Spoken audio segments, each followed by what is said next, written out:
श्री दुर्गा सप्तशती पाठ 5वां अध्याय। 5वें अध्याय के प्रभाव से हर प्रकार के भय का नाश होता है, चाहे वो भूत प्रेत की बाधा हो या बुरे स्वप्न परेशान करते हो या व्यक्ति हर जगह से परेशान हो, तो 5वें अध्याय के पाठ से इन सभी चीजों से मुक्ति मिलती है। अध्याय 5 से लेकर अध्याय 13 तक उत्तर चरित्र कहलाता है। उत्तर चरित्र की अधिष्ठात्री महासरस्वती है। ओम नमः चंडिकाय। देवताओं द्वारा देवी की स्तुति। चंडमुंड के मुख से अंबिका के रूप की प्रशंसा सुनकर शुंभ का उनके पास दूत भेजना और दूत का निराश लौटना। विनियोग। ओम इस उत्तर चरित्र के रुद्र ऋषि हैं, महासरस्वती देवता हैं, अनुष्टुप छंद है, भीमा शक्ति है, भरामरी बीज है, सूर्यत्व है और सामवेद स्वरूप है।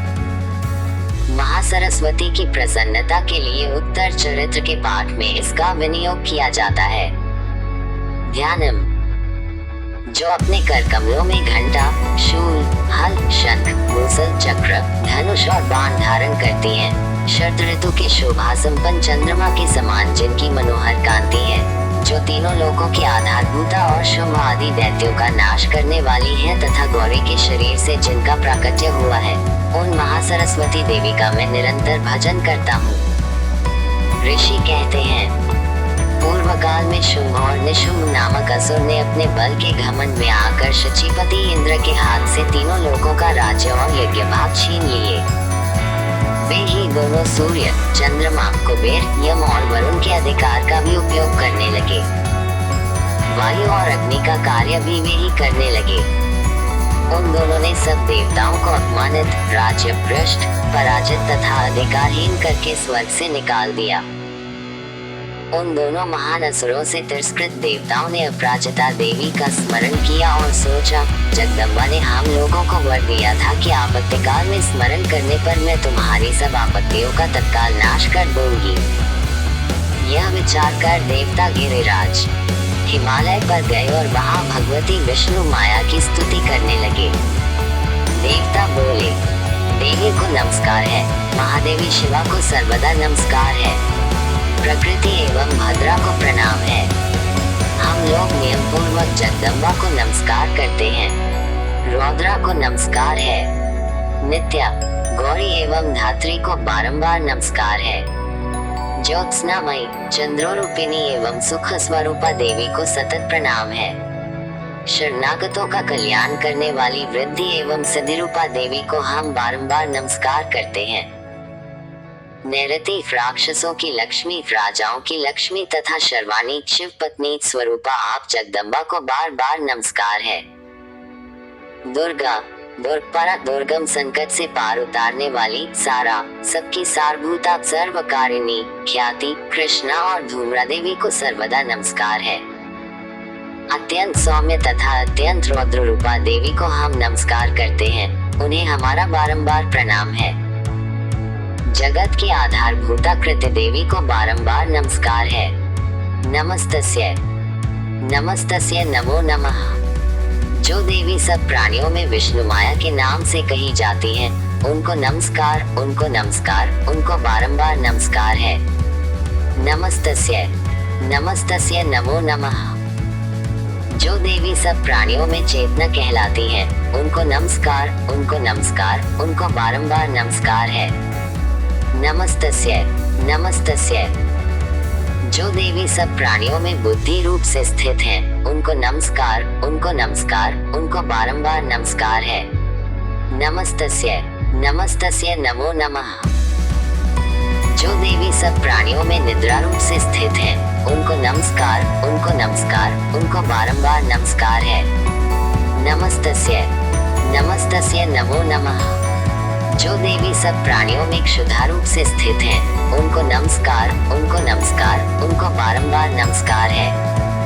नमस्तस्य, नमस्तस्य नमो नमः। जो देवी सब प्राणियों में छाया रूप से स्थित हैं, उनको नमस्कार, उनको नमस्कार, उनको बारंबार नमस्कार है। नमस्तस्य, नमस्तस्य नमो नमः। जो देवी सब प्राणियों में शक्ति रूप से स्थित हैं, उनको नमस्कार, उनको नमस्कार, उनको बारंबार नमस्कार है। नमस्तस्य, नमस्तस्य नमो नमः। जो देवी सब प्राणियों में तृष्णा रूप से स्थित हैं, उनको नमस्कार, उनको नमस्कार, उनको बारंबार नमस्कार है। नमस्तस्य नमस्तस्य नमो नमः। जो देवी सब प्राणियों में शांति क्षमा रूप से स्थित हैं, उनको नमस्कार, उनको नमस्कार, उनको बारंबार नमस्कार है। नमस्तस्य नमस्तस्य नमो नमः। जो देवी सब प्राणियों में जाति रूप से स्थित हैं, उनको नमस्कार, उनको नमस्कार, उनको बारंबार नमस्कार है। नमस्तस्य नमस्तस्य नमो नमः। जो देवी सब प्राणियों में लज्जा रूप से स्थित हैं, उनको नमस्कार, उनको नमस्कार, उनको बारंबार नमस्कार है। नमस्तस्य नमस्तस्य नमो नमः। जो देवी सब प्राणियों में शांति रूप से स्थित हैं, उनको नमस्कार, उनको नमस्कार, उनको बारंबार नमस्कार है। नमस्तस्य नमस्तस्य नमो नमः। जो देवी सब प्राणियों में श्रद्धा रूप से स्थित हैं, उनको नमस्कार, उनको नमस्कार, उनको बारंबार नमस्कार है। नमस्तस्य नमस्तस्य नमो नमः। जो देवी सब प्राणियों में कांति रूप से स्थित हैं, उनको नमस्कार, उनको नमस्कार, उनको बारंबार नमस्कार है। नमस्तस्य नमस्तस्य नमः। जो देवी सब प्राणियों में लक्ष्मी रूप से स्थित हैं, उनको नमस्कार, उनको नमस्कार, उनको बारंबार नमस्कार है। नमस्तस्य नमस्तस्य नमो नमः। जो देवी सब प्राणियों में वृत्ति रूप से स्थित हैं, उनको नमस्कार, उनको नमस्कार, उनको बारंबार नमस्कार है। नमस्तस्य नमस्तस्य नमो नमः। जो देवी सब प्राणियों में स्मृति रूप से स्थित हैं, उनको नमस्कार, उनको नमस्कार, उनको बारंबार नमस्कार है। नमस्तस्य नमस्तस्य नमो नमः। जो देवी सब प्राणियों में दया रूप से स्थित हैं, उनको नमस्कार, उनको नमस्कार, उनको बारंबार नमस्कार है। नमस्तस्य नमस्तस्य नमो नमः। जो देवी सब प्राणियों में तुष्ट रूप से स्थित हैं, उनको नमस्कार, उनको नमस्कार, उनको बारंबार नमस्कार है।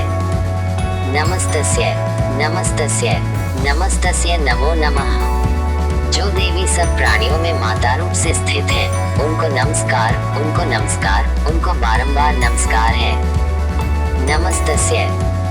जो देवी सब प्राणियों में भ्रांति रूप से स्थित हैं, उनको नमस्कार, उनको नमस्कार, उनको बारंबार नमस्कार है। जो जीवों के इंद्रिय वर्ग की अधिष्ठात्री देवी एवं सब प्राणियों में सदा व्याप्त रहने वाली हैं, उन व्याप्ति देवी को बारंबार नमस्कार है। जो देवी चैतन्य रूप से इस संपूर्ण जगत को व्याप्त करके स्थित हैं, उनको नमस्कार, उनको नमस्कार, उनको बारंबार नमस्कार है। पूर्व काल में अपने अभीष्ट की प्राप्ति होने से देवताओं ने जिनकी स्तुति की तथा देवराज इंद्र ने बहुत दिनों तक जिनका सेवन किया, वह कल्याण की साधन भूता ईश्वरी हमारा कल्याण और मंगल करे तथा सारी आपत्तियों का नाश कर डाले। उद्दंड दैत्यों से सताए हुए हम सभी देवता जिन परमेश्वरी को इस समय नमस्कार करते हैं तथा जो भक्ति से विनम्र पुरुषों द्वारा स्मरण की जाने पर तत्काल ही संपूर्ण विपत्तियों का नाश कर देती हैं, वे जगदम्बा हमारा संकट दूर करे। ऋषि कहते हैं, राजन, इस प्रकार जब देवता स्तुति कर रहे थे, उस समय पार्वती देवी गंगा जी के जल में स्नान करने के लिए वहां आई। उन सुंदर भावों वाली भगवती ने देवताओं से पूछा, आप लोग यहाँ किसकी स्तुति करते हैं?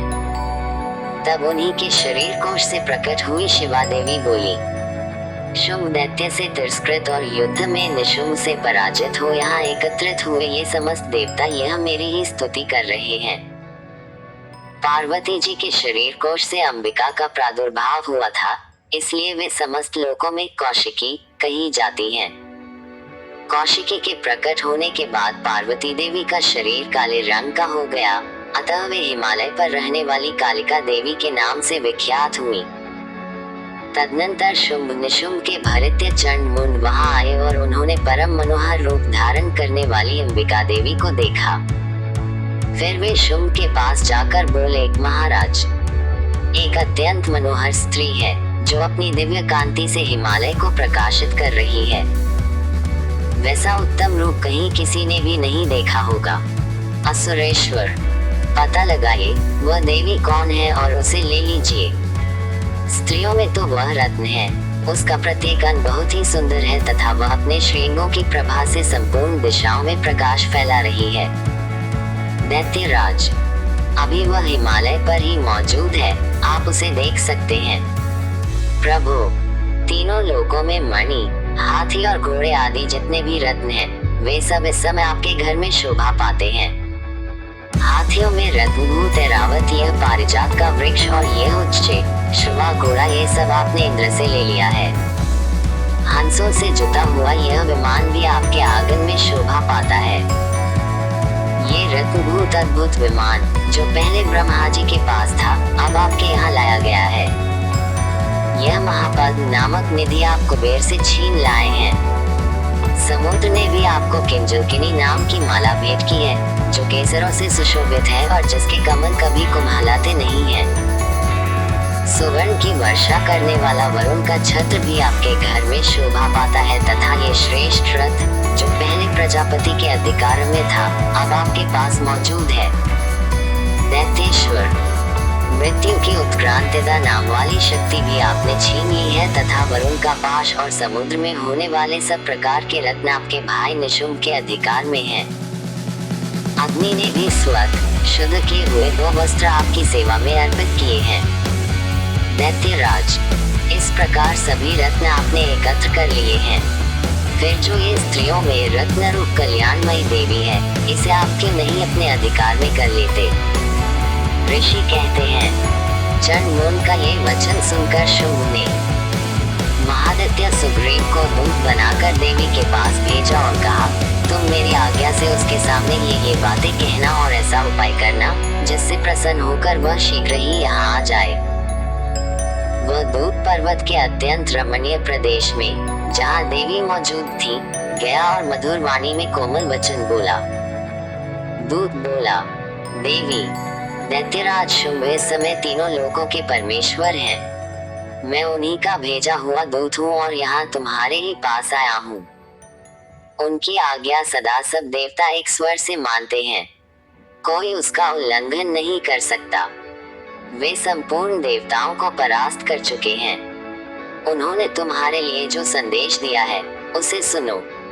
संपूर्ण त्रिलोकी मेरे अधिकार में है, देवता भी मेरी आज्ञा के अधीन चलते हैं। संपूर्ण यज्ञों के भागों को मैं ही पृथक पृथक भोगता हूँ। तीनों लोकों में जितने श्रेष्ठ रत्न हैं, वे सब मेरे अधिकार में हैं। देवराज इंद्र का वाहन ऐरावत, जो हाथियों में रत्न के समान है, मैंने छीन लिया है। क्षीर सागर का मंथन करने से जो अश्वरत्न उच्च श्रवा प्रकट हुआ था, उसे देवताओं ने मेरे पैरों पर पड़कर समर्पित किया है। सुंदरी, उनके सिवा और भी जितने रत्नभूत पदार्थ देवताओं, गंधर्वों और नागों के पास थे, वे सब मेरे ही पास आ गए हैं।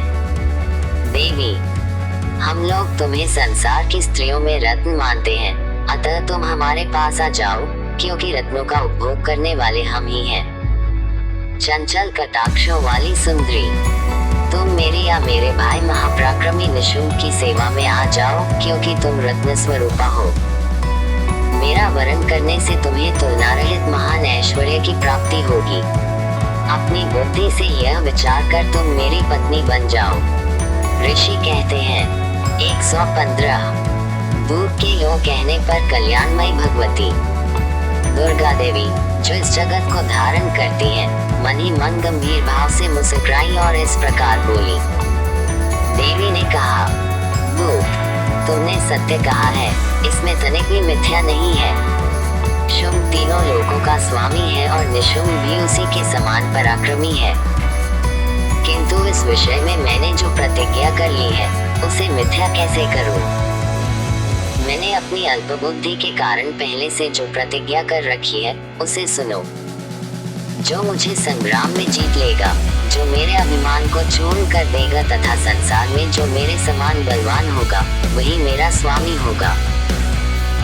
इसलिए शुंभ अथवा महादैत्य निशुंभ स्वयं ही यहाँ पधारे और मुझे जीतकर शीघ्र ही मेरा पानी ग्रहण कर ले, इसमें विलंब की क्या आवश्यकता है? दूत बोला, देवी, तुम घमंड में भरी हो, मेरे सामने ऐसी बातें न करो। तीनों लोकों में कौन ऐसा पुरुष है जो शुंभ निशुंभ के सामने खड़ा हो सके। देवी, अन्य दैत्यों के सामने भी सारे देवता युद्ध में नहीं ठहर सकते, फिर तुम अकेली स्त्री होकर कैसे ठहर सकती हो? जिन शुंभ आदि दैत्यों के सामने इंद्र आदि सब देवता भी युद्ध में खड़े नहीं हुए, उनके सामने तुम स्त्री होकर कैसे जाओगी? इसलिए तुम मेरे ही कहने से शुंभ निशुंभ के पास चली चलो। ऐसा करने से तुम्हारे गौरव की रक्षा होगी, अन्यथा जब वे केश पकड़कर घसीटेंगे, तब तुम्हें अपनी प्रतिष्ठा खोकर जाना पड़ेगा। देवी ने कहा, तुम्हारा कहना ठीक है, शुंभ बलवान है और निशुंभ भी बड़े पराक्रमी हैं, किंतु क्या करूं? मैंने पहले बिना सोचे समझे प्रतिज्ञा कर ली है। अतः अब तुम जाओ, मैंने तुमसे जो कुछ कहा है वह सब दैत्यराज से आदर पूर्वक कहना, फिर वे जो उचित जान पड़े करें। इस प्रकार श्री मार्कंडेय पुराण में सावर्णिक मनवंतर की कथा के अंतर्गत देवी महात्म्यों में देवी दूत संवाद नामक 5वां अध्याय पूरा हुआ।